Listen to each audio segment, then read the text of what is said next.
복잡한 정치권 이슈를 한 칼에 정리하는 시간입니다. 한 칼 토론. 오늘도 김준일 시사평론가, 공론센터의 장성철 소장, 한 칼 두 분 나오셨어요. 어서 오십시오. 안녕하세요. 얼마 전에는 금주의 화제 인물 베스트 5로 우리가 한 칼 토론을 이렇게 꾸며봤는데, 오늘은 금주의 화제 장소 베스트 3. 이렇게 추태의 장소 아니에요? 뭐 그런 것도 있고 아닌 것도 있고 앞에, 그래요. 그래서 이 앞에 화제로. 추자 함부로 쓰지 마십시오. 네. 자, 1, 2, 3를 두 분이 상의해서 골라오셨거든요. 제가 주소로 한번 읊어보겠습니다. 어딘지는 여러분이 좀 맞춰보세요. 첫 번째 장소, 영등포구 의사당대로 1. 여기는 맞출 수 있겠다. 두 번째 장소, 종로구 세종대로 178. 여기 어딘가요? 그 다음은 경주시 보문로 507. 이렇게 세 군데. 자, 첫 번째 장소, 영등포구 의사당대로 1. 여기는 국회의사당 아니에요? 국회 뭐 본회의 그쪽 아닌가요? 본회의장 있는 곳? 바로 국회 이곳. 본청? 법사위 얘기를 가지고 오신 거예요? 네, 예, 법사입니다. 법사위. 법사위 얘기 안 할 수가 없죠. 네. 조희대 대법원장이 출석했던 어제 법사위, 저희가 오늘 연구소에서 뭐 현장의 분위기며 다 들려드렸습니다만, 아수라장, 난장판, 뭐 별 이야기가 지금 다 나오고 있는데, 우선 장성철 소장님 어떻게 보셨습니까? 법을 위반한 추미애 법사위원장의 추태 이렇게 좀 규정을 하고 싶습니다. 기본적으로 말이 안 돼요. 그러니까 여러 가지 헌법과 법률에 의하면은 재판과 관련해서 대법원장을 출석시켜 가지고 예. 이렇게 여러 가지 재판의 결과라든지 합의 과정 등을 물어보는 것은 헌법과 법률을 위반한 것이다라고 명백하게 말씀드릴 수밖에 없습니다. 사법부 독립을 규정한 헌법 103조, 국정감사에서는 재판과 관련된 사항을 관여하거나 질문할 수 없다라는 국감법 8조, 재판 합의 과정은 비공개한다라는 법원 조직법 65조, 이 세 조항을 근본적으로 위반한 어제 법사위원회 회의는 추태였다라고 말씀드립니다. 자, 김준일 평론가의 총평. 네. 조희대 대법원장의 주장을 복붙한 장성철 소장님한테 일단 유감을 표하고요. 예, 그 얘기를 그대로 했어요. 모두 발언에서 저 얘기를 했어요. 그대로 이제 뭐 몇 조 이제 국감법 8조 뭐 이제 얘기했고, 일단 어제 저는 이제 오늘 앵커도 그렇고 이제 질문들이 이제 난장판 뭐 이런 수식어가 붙었잖아요. 네. 저는 이거를 이제 정돈된 난장판, 정돈된 네. 난장판이 어떻게 역설이네요. 정돈될 수가 있어요? 절제된 난장판 뭐 이 정도. 절제된 난장판이었다? 그러니까 무슨 얘기냐면은 생각보다 더 활극이 펼쳐질 줄 기대를 하거나 우려를 했던 분들이 있는데, 예. 생각보다 정돈되게 오히려 진행이 됐다. 저는 그렇게 봤어요, 사실은. 그러니까 민주당이 굉장히 절제를 했구나. 그러니까 여러 가지 이유가 있는데 뭐 여론의 역풍이라든지 당에서 최근에 우상호 정무수석이 KBS 라디오에서 인터뷰했을 때 물어봤다라는 건요. 당이 왜 저런 결정을 했는지 아세요? 뭐 이런 식으로 물어볼 정도로 최근에 우회적으로 비판한 거거든요. 당에 대해서. 당에 대해서. 대통령실이. 그런 우려들, 뭐 정청래 대표가 자기 정치를 한다라는 거에 대한 비판들, 뭐 최근에 뭐 조선일보 기사를 보면은 정청래 유튜브 그 구독자가 한 4천 명 빠졌다. 뭐 이런 기사까지 나왔어요. 그러니까 뭐 여러 가지 이런 것들이 있으니 당에서도 절제를 해야 되겠다. 그리고 여론이 안 좋아질 수가 있으니 절차를 지켜가면서 일단 해야 되겠다라고 본 것 같아요. 그래서 추미애 위원장이 무슨 하이라이트 필름 활극을 찍지 않았거든요. 어제 보면. 일단 추미애 법사위원장이 전에 법사위에서 굉장히 이렇게 막 액션 크게 했던 것에 비해서는 어제 자제하는 모습이었다, 이 말씀이에요. 그러니까 좀 진행에 집중을 했잖아요. 예, 예. 뭐 윤석열 오빠 막 이런 얘기하고 막 이런 거 안 했잖아요. 그러니까. 예, 그러니까 이게 전체적으로 보면은 뭐 이제 보기에 따라서 비판하실 수도 있지만은, 저는 대법원장이 뭐 그런 주장을 할 수도 있지만은 국민에게 설명할 의무도 있었는데, 이런 판이 깔아졌으면은 본인이 어느 정도 적절하게 답변도 해주고 의혹을 해소시켜줄 의무도 있는데, 그거를 하나도 일도 안 하고 본인 주장만 한 것에 대해서 유감이고, 그 주장을 똑같이 반복한 장성철 소장님한테도 유감이다. 자, 장 소장님. 그러한 주장, 민주당의 주장을 그대로 복불복한 김준일 평론가님에게 상당히 유감이고, 그게 헌법과 법률 위반이라니까요. 제가 조항을 말씀드렸잖아요. 그리고 참고인 신분으로 규정하는 것은요. 위원장이 하는 게 아니에요. 참고인 신분 어떻게 하냐면요. 그 국감위원들이 먼저 명단을 냅니다. 그러면 상임위 간사들이 합의를 합니다. 네. 거기서 합의된 거를 상임위 본회의에 상정을 해서 의결합니다. 그리고 당신은 참고인 신분이니까 이번에 국감장에 나오세요. 7일 전에 통보를 해줘야 돼요. 그런 절차가 없어요. 이 절차가 어디 돼 있냐면은 국회법 65조, 국회 증언 감정하는 법률 제2조 4조, 국정감사 조사에 관한 10조 여기서 나와 있는 절차거든요. 이것을 위반하고 당신은 그냥 뭐 참고인이니까 앉아가지고 답변하시오. 상임위원장이 이럴 수가 없다니까요. 이건 말이 안 돼요. 그러면은 왜 대법원장이 네. 그 국감장에 왜 나와 있냐 그렇게 질문할 수 있잖아요. 그거는 증인 참고인 신분으로 나와 있는 것이 아니라 국정감사를 받는 기관의 장으로서 나와 있는 거예요. 증인 참고인 신분이 아니에요. 아하. 그런데 그거를 상임위원장이 마음대로 정했다는 것 자체가 거듭 말씀드리지만 법률을 위반한 것이다. 그래서 저는 난장판보다 더한 헌법과 법률을 위반한 추태였다라고 계속 말씀드리는 거예요. 자, 두 분이 이렇게 어제 상황을 바라보시는 평이 조금 달라요. 물론 두 분 다 난장판이었다는 말씀은 하셨습니다만 한 분은 절제된 난장판이었다. 한 분은 전혀 아니었다. 추태라니까요. 추태에 가까운 난장판이었다. 좀 다르게 평가를 주셨는데 어제 가장 화제가 된 건 무소속 최혁진 의원이었습니다. 뭐 앞에서도 몇 번 제가 보여드렸습니다만 지금 그 조요토미 히데요시라는 합성 사진을 만들어 와서 조희대 대법원장 앞에서 이렇게 흔들었죠. 그러면서 이제 왜 갑자기 조 얘기가 왜 나온 건가 봤더니 일본이 우리 사법부를 장악하려고 조희대를 심었다. 말하자면 논리가 그런 거더라고요. 이건 어떻게 보셨어요? 뭐 쭉 얘기를 한 거 들어보니까 뭐 부석사의 불상과 관련해서 일본 측에 유리한 판결을 내렸기 때문에 당신은 일본의 대법원장 아니냐 막 이런 식의 논리를 전개를 하던데. 그거 하나 있고 또 하나는 김충식 씨가 네. 김건희 씨의 지인 김충식 씨가 추천을 했다더라. 네. 이 얘기도 어제 그런 했어요. 최 의혹이잖아요. 의원이. 그렇죠. 그러니까 이제 거의 막장으로 가는구나. 저도 이제 국회에서 뭐 국정감사도 많이 준비해 봤지만은 그냥 저희가 많은 퍼포먼스를 해요. 네. 배추값이 네. 뭐 높아지면은 배추 들고 나오고 그죠. 뭐 이상한 여러 가지 일들이 있으면은 그거 그냥 실물 갖다 놓고 막 이러거든요. 뭐 신문지 이렇게 가서 거기서 누워보기도 하고 이게 그렇죠. 뭐 구치소에 이런 겁니다. 뭐 이런 것도 하잖아요. 네, 제가 했던 거는 옛날에 뭐 전투식량 네. 빡 땡기니까 연기가 나는 거예요. 그래서 아니 전투식량은 야전에서 먹는 건데 땡겨가지고 전투식량 데울 때 연기가 나면은 적들이 저기 있다 그래가지고 쏘면 어떡할 거냐 그래가지고 네.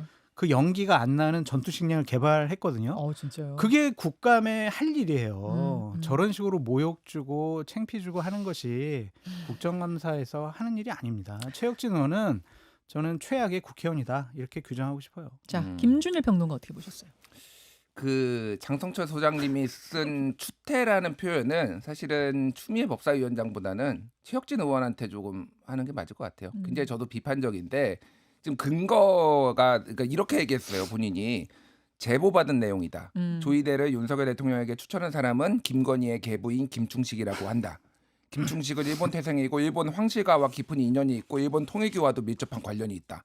라고 하면서 저거를 한 거거든요. 합성 사진을 한 거거든요. 그러니까 조희대 사실은 저거를 이제 도요토미 히데요시를 한 것도 히데라서 네. 히데요시 아, 그렇게 한 거예요. 그러니까 저게 그런 거예요. 그러니까 뭐 이게 사실인지 여부도 제가 잘 모르겠고 그러니까 갑자기 뜬금없잖아요. 그러니까 도요토미 히데요시가 나온 게 그러니까 이제 본인이 이제 무소속으로 어떻게 강성지식 눈에 띄어가지고 좀 해보려고 하는 건 알겠는데 이거는 아니죠. 아까 박수현 민주당 대변인 그러시더라고요. 이게 오히려 민주당에 도움이 안 됐다. 그러니까 어제 그 조희대 대법원장한테 이것저것 캐물어야 되는 입장에서 오히려 도움이 안 되는 최혁진 의원의 행동이었다 그런 얘기 하시더라고요. 그러니까 어제 민주당 의원들은 어쨌든 전체적으로 보면은 그 본질적인 질문들을 예. 던지는데 집중을 했다라고 하면은 혼자 이제 저런 퍼포먼스를 하면서 좀 눈길을 끌려고 한 건데 저는 이런 거는 비판할 거는 엄중하게 해야 된다고 봅니다. 일단은 이 지금 민주당도 그렇고 법 여권에서 제보받은 내용이다라고 해서 폭로하는 거를 좀 못 믿겠어요. 근거를 좀 가져와라. 김충식이 추천을 했는지 진짜 어디서 받은 제보인지 그냥 막 던지는데 이런 거는 전 신뢰가 많이 떨어졌다. 이런 거 관련해서. 그 사인회동에서도 김충식 씨가 등장했잖아요. 근데 그 사인회동을 제보자한테 제보받았다 한 분도 또 최혁진 의원이셨죠. 그렇다면 그런 것에 대해서 의혹을 던지는 것만 아니라 이러이러한 근거가 있습니다. 이러한 팩트가 있습니다까지 좀 더 조사를 해서 이야기하셔야 되는 건 아닌가. 자, 두 분의 이야기 잘 들었습니다. 두 번째 장소 넘어가겠습니다. 금주의 화제의 장소 두 번째는 세종로 178이라고 하셨던가요? KT 정답. 네. 민준기 특검이 있는 활동하는. 아니, 과거 KT 건물. 본인들이 네. 정해오시고 본인들이 정답을 하세요. 아 이런 퍼포먼스 좀 해요. 알겠습니다. 퍼포먼스. 예. 이목을 집중시키는 민준기 특검. 여기는 지금 상황이 좀 심각합니다. 그 참고인으로 조사를 받던 양평군 공무원이 목숨을 스스로 끊었어요. 그러면서 메모와 유서를 남겼는데 이러저러한 강압 수사를 내가 받았다. 그러면서 이제 자괴감에 목숨을 끊는다. 이런 내용이 나오면서 진상규명을 하긴 해야 되는데 이걸 어떻게 할 것인가. 지금 이 부분이 관건이거든요. 일단은 민주기 특검은 자체 감찰을 시작했다는 거죠. 김준일 예. 평론가.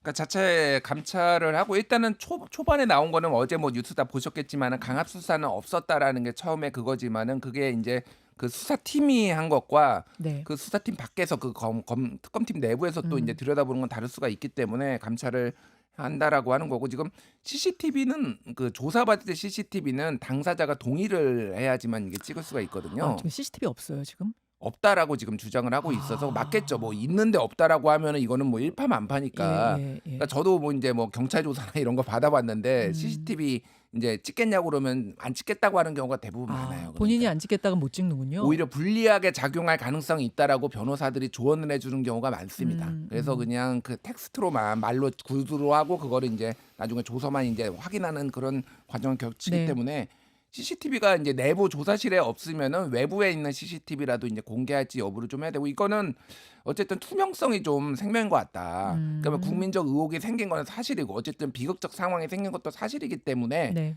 이게 얼마나 투명하게 이 과정들이 공개가 되는지가 좀 중요할 것 같고 그게 안 되면은 수사에 들어갈 수밖에 없는 상황이 될 것 같아요. 자체 특검, 그러니까 자신들의 팀을 자신들이 감찰하는 게 가능할 것인가라는 의문 때문에 이제 국민의힘에서는 특검을 특검하라 또 이런 법안을 발의했는데 어떻게 보세요? 뭐 통과해야 되겠습니까? 뭐 민주당이 반대를 하겠죠. 이게 사실관계가 제대로 밝혀지진 않을 것 같아요. 저도 뭐 경찰 검찰 조사를 많이 받아봤지만 다들 경험자들이셔. 특검 조사는 안 받아봤었거든요. 그래서 특검이 뭐 어떻게 강압적으로 하는지 모르겠지만 그렇게 뭐 강압적으로 한다는 느낌은 받지 않았었어요. 그리고 이것이 어떠한 다른 증거 자료가 없는 한 자체 조사를 하거나 당시에 조사에 참여했던 사람들 불러다가 한다고 한들 뭘 밝혀내고 해명할 수가 있겠어요. 근데 이게 우리가 상징하는 바가 있는 것 같아요. 그러니까 양평고속도로 노선 변경과 관련해서 수사가 참 난항에 부딪혔구나. 좀 그런 생각이 들어요. 그러니까 아직까지 당시에 국토교통부 장관이었던 원희룡 장관을 소환 조사를 못 하잖아요. 네.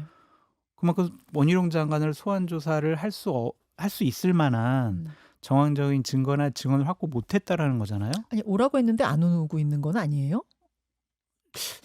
저는 뭐 그렇게 소환을 요청했다라는 얘기도 못 들어봤기 때문에 그렇습니까? 그리고 제가 이제 어제 특검 쪽의 분위기를 전달해 준 분 얘기를 들어보니까 이게 특검 자체 내에서도 이게 원래의 노선보다는 여러 가지를 따져보고 조사를 해보니까 그냥 강상면 그쪽으로 이동하는 것이 더 이게 경제성이 있네 라는 판단과 생각을 하는 분들도 있다라는 거예요. 그러니까 당시에 여러 가지 결정했던 분들이 한 분은 이제 저렇게 참 어려운 선택을 좀 하셨고 다른 분들 같은 경우엔 아닌데요.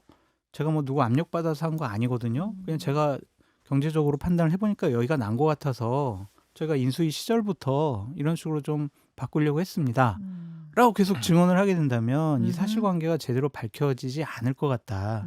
그러한 조급함이 이 분에 대한 압박감으로 좀 나온 것이 아니냐 그런 생각이 좀 듭니다. 요거는 사실관계를 좀 정확하게 할 필요가 있는데 네. 지금 사망한 공무원이 수사를 받던 거는 예전에 네. 김건희 일가가 했었던 양평의 공흥지구의 특혜 어제 설명드렸지만은 부담금. 2016년에 개발 부담금이 17억 원이었던 게 2017년에 0원이 된 거. 요거에 대해서 그때 당시에 담당자였기 때문에 이 사람을 조사를 한 거고 고속도로랑은 상관없단 말이죠. 고속도로는 따로 별도로 하고 있고 이 망자하고는 예, 지금 이 한국일보가 고인 되신 분하고는. 보도를 한 뭐 이런 내용들이 있는데 지금 인수위에서 국토부에서 인수위로 파견된 그 공무원이 국토부 쪽에 얘기를 해가지고 이게 했다라는 것까지 지금 의심하고 있어서 제가 보기에는 조만간 원희룡 전 장관도 소환될 가능성이 높아지고 있다. 오히려 수사가 안 되는 게 아니라 좀 어려움이 시간이 걸리기는 했지만은 지금 거의 턱 밑까지 올라왔다. 저는 이렇게 봐요. 예. 자, 세 번째 장소로 일단 넘어가겠습니다. 세 번째 장소는 경주예요. 경주 보문로 507. 이건 에이펙 얘기인 것 같은데, 에이펙. 시진핑하고 트럼프가 만날 거다 안 만날 거다 막 주말 사이에 여러 혼란들이 있었습니다만 결국 만나긴 만난다. 근데 트럼프가 1박 2일만 와서 본회의에는 참석 못한다. 지금 이런 분위기인 거죠, 김준일 평론가? 예, 뭐 일정을 바꾸지 않는 이상 27, 28, 29에 이제 2박 3일을 일본으로 있고 29, 30일에 이제 1박 2일에 뭐 당일치기 가능성도 있는데 1박 2일 정도로 정부가 좀 설득을 했다라는 걸로 알려져 있는데 여러 가지 변수가 있어요, 사실은. 무슨 변수가 있냐면은 네. 이거는 우리나라와 상관없이 네. 일본 변수가 있습니다. 일본이요. 일본이 지금 그 새로운 신임 사나이 총리가 이제 정확하게 자민당 총재가 됐는데 일본 총리로 안 뽑힐 수도 있어요. 그렇죠. 연정이 깨질 가능성이 있어. 예, 연정이 이미 자민 공명당이 이미 깨져가지고 그래서 지금 다음 주까지 지금 총리를 뽑아야 되는데 총리를 안 뽑을 수도 있고 연기될 수도 있거든요. 그러면은 우리가 지금 익히 알고 있는 이시바 시게루 총리가 계속 총리 자리에 있으면은 트럼프가 새로 오는 이유는 새 총리를 일본의 새 총리를 만나러 온 건데 왔더니 이시바 시게루야. 그러면은 이게 어떻게 될지 일정을 축소할 수도 있고. 여러 가지 변수들이 좀 있더라고요. 그래서 어쨌든 그런데 지금 전체적인 분위기는 아까 앞에 허준영 교수도 얘기를 했지만은 완전히 파국 상황은 아니라서 중국하고 그래서 여기에 와서 만나고 한일 정상 그러니까 한미 정상회담도 할 가능성이 매우 높아졌다 제가 보기에는. 예. 자, 세 군데 장소를 짤막하게 한번 돌아봤는데요. 본방송 후에 댓글쇼에서 좀 더 길게 깊숙하게 들여다보겠습니다. 두 분과는 일단 인사 나누죠. 고맙습니다. 감사합니다. 감사합니다. 김현정의 뉴스쇼는 시청자 여러분의 참여를 기다립니다. 구독과 좋아요, 댓글 잊지 않으셨죠? 알림 설정을 해두시면 평일 아침 7시 10분 실시간 라이브도 참여하실 수 있습니다.